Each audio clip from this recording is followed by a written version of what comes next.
Dear student, in this video we will discuss design compressive member procedure. How we can find out design compression as per the IS 800-2007. Before we start the procedure, in this video we can also calculate one analysis of struts, one example of design of strut, same way analysis of column and design of column. Before we start the design procedure, we know that the compressive strength of axially loaded compression member or column, it depends upon following parameters. So before we start the design procedure, we know that which are the parameters should be affect to our design.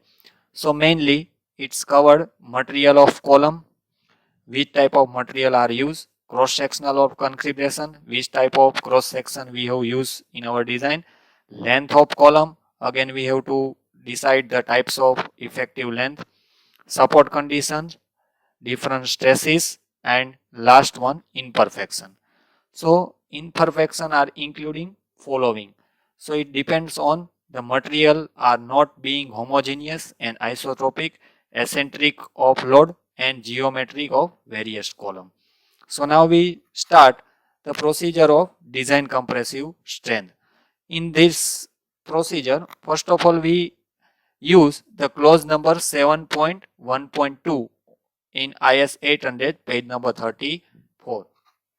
In that, the design compressive strength PD is given in a form of design compressive load.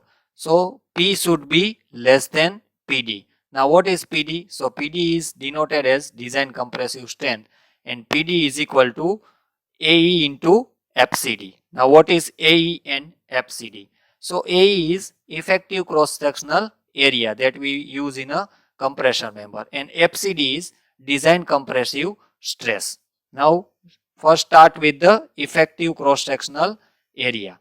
So what is effective cross sectional area? So the cross sectional area shall be taken as effective sectional area for all compression member like fabricated by welding, bolting or riveting. Holes not fitted with rivet, bolt, pin shall be deduct from gross area and calculate the effective sectional area. So in our gross sectional area, we deduct the diameters of hole of bolt and rivet and we calculate the effective sectional area. Next we see how we calculate FCD. So FCD is given in clause number 7.1.2.1. You can see the equation of FCD in this clause. So design compressive stress, FCD is denoted by design compressive stress of axially loaded compression member shall be calculated using following equation. Now what would be the equation? Fy divided by gamma m0 divided by phi plus phi square minus lambda square raised to 0.5 and that value should be less than or equal to Fy divided by gamma m0. This is the condition to find out FCD. Now before we start or calculate FCD, we can know about phi, lambda and FCC. So phi is also given to you in a expression form of equation 0.5 plus alpha lambda minus 0.2 plus lambda square. Now phi is, before we start the calculation of phi, we know the alpha. Alpha is nothing but imperfection factor is given in table number 7. So in imperfection factor, before we find out imperfection factor, we know the buckling class of our section. It divides by in 4 grade A, B, C and D. In that grade, we can calculate the alpha. You see the table number 7. It depends on the buckling class of column. So first we find out buckling class of column, then we find out lambda. Now lambda is non-dimensional effective slenderness ratio. The equation is given to you in same clause 7.1.2.1. Lambda is equal to Fy divided by FCC. Now FCC is nothing but Euler's buckling stress, that we know the Euler's equation of buckling. pi square E upon KL upon R square. So first we find out lambda. Before that we find out FCC. Once we find out FCC and lambda, we got the value of phi. Once we got the value of phi, we can find out FCD. Before this find out FCD, we can decide the buckling class of column and imperfection factor. Now what is imperfection factor? So imperfection factor is a constant which shift the compressive curves as shown in table, different cross section. The member with higher initial and has have lower strength due to parameters of yielding. So it depends directly the buckling class of section. Next, what is column buckling curve? So classification of different section under different buckling we denoted by 4 class A, B, C, D and are given in table number 10 in IS 800 page number 44. Now buckling class is depend upon the different section of column. Suppose you can use I section, welded section or circular section, square section, box section, channel or built up section. So depending on the this type of section, you can find out buckling class on their major axis. So table 10 is given about the buckling class of your section. The second one is stress reduction factor X and the design compressive stress FCD for different buckling class. Yield strength and effective slenderness ratio are also given in table number 8, page number 37. Table 9 in page number 40 also shows the design compressive stress FCD in different buckling class of A to D. So we can use table 10 for buckling class, table 9 to find out the stress reduction factor and table 9 to find out the FCD. Now the buckling classification curve is also mentioned in page number 35 of lambda. Curve corresponding the different buckling class are present in the non-dimensional form as shown in figure below. You can see the figure about column buckling curve and different 4 class are given A, B, C, D. So you can also find out buckling class using this figure. This is the table number 10. You can find out buckling class for different cross sectional area that you have to design. Now we start the angle strut. So in angle strut, first we find out single angle strut. So single angle strut given in clause number 7.5.1. Now the compression in single angle strut may be transferred either concentric load or centroid through the end of gusset, or the load may be eccentrically by connecting one its length to the gusset member. Now, so as per the clause number 7.5.1, two type of truss are there. First one is concentric loading and second one is load through one leg. Now what should be the concentric loading? So when the single angle is concentrically loading in a compression, the design compressive strength is evaluated as per the clause number 7.5.1. So the concentric loading is there. So we can same procedure as per the clause number 7.5.1.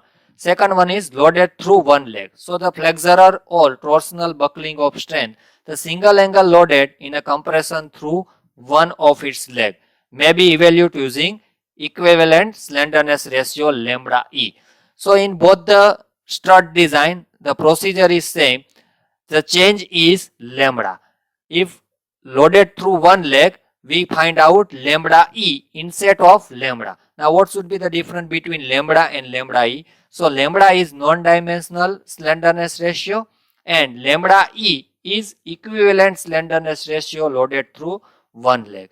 So the equation of lambda E is given to you clause number 7.5.1.2. What should be the equation? So lambda E is equal to under root of K1 K2 plus lambda VV square plus K3 into lambda phi square.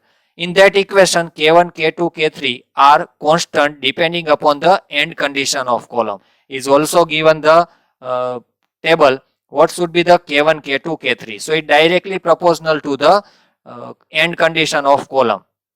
Again, lambda VV and lambda phi is given to you in IS 800 2007.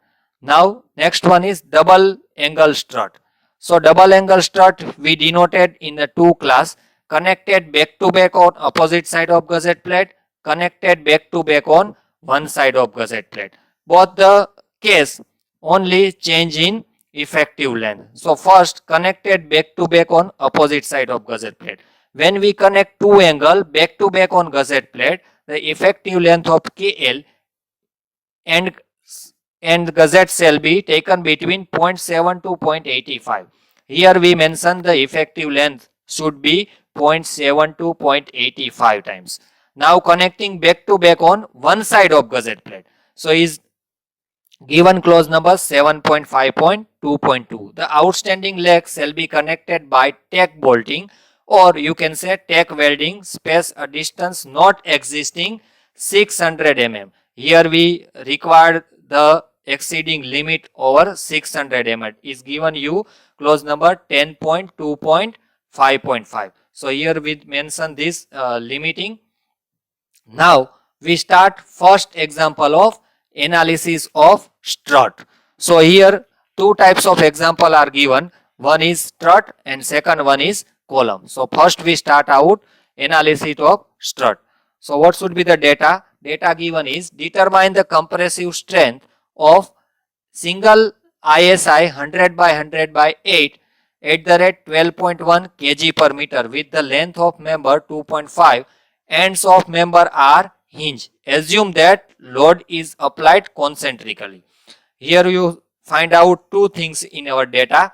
First of all, how can decide the example is analysis or design. So in analysis exam, the section is given to you. For example, ISA 100 by 100 by 8 mm. It means already you give the section size. So you have to just find out PD. It means design compressive strength. So this type of example is called analysis of strut.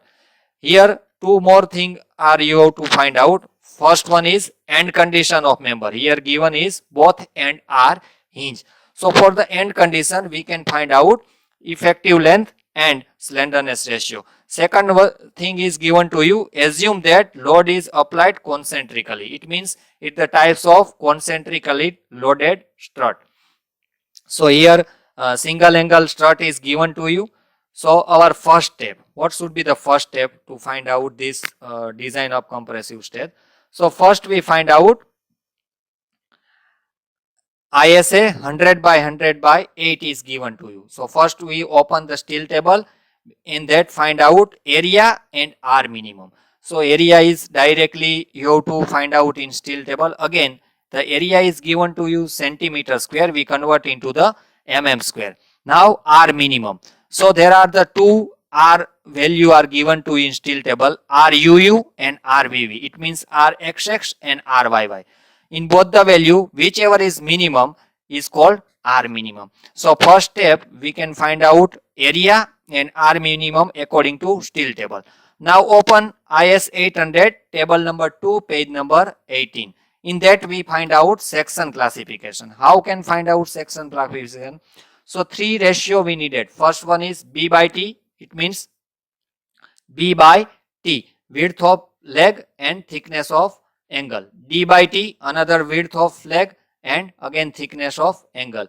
And third one is B plus D divided by T. So in our case B by T, here the equal section is given to you. It means B and D both leg width are same. So B by T 100 by 8 is 12.5, D by T 100 by 8 also 12.5, B plus D by T is 25. So according to table number 2, 12.5, B by T is less than 15.7 epsilon. Again D by T is less than 15.7 epsilon and B plus D by T is less than or equal to 25 epsilon. What is epsilon? Epsilon is given to you at the end of table number 2. 250 divided by Fy raised to 0.5. It means in our data Fy is 250, then epsilon value is always 1. So since all three criteria is satisfied, the section is semi-compact according to table number 2. So for the semi-compact section, gross area are taken as effective sectional area. If we found semi-compact section, so our gross area is same as our effective area. So here not find out any other effective area. We can take as the same gross area is equal to effective area. Next step, we find out effective length.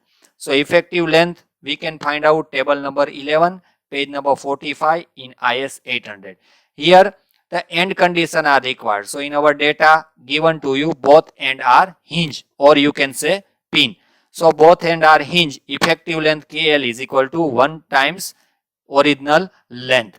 So 2.5 meter is given to you, converted into the mm. So 2500 mm effective length we found. So as the member is concentrical at loading, design compressive strength calculate as per the 7.1.2.